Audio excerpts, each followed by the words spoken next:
Ranomaso isan'andro no ny ainako, ny fiarahana taminao namparary fo. Ankehitriny izaho nahita ny tiako ka tapa-kevitrao fa hisaraka aminao. Ranomaso isan'andro no ny ainako, ny fiarahana taminao namparary fo. Ankehitriny izaho nahita ny tiako ka tapa-kevitrao ka hisaraka aminao. Azafady isika hisarake, azafady isika hisarake. Tsara tso-drano, tsara tso-drano.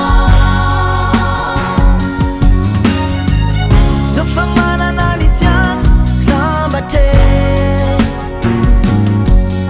azafady isika hisarake,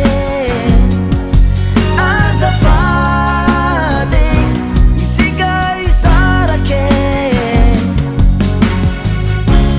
Tsara tso-drano, tsara tso-drano.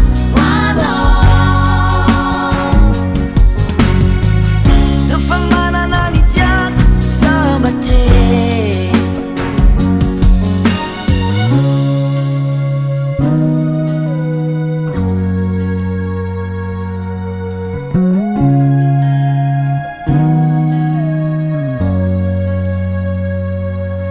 Ataovy hianatra amin'ny ho avy, so tantarantsika izao.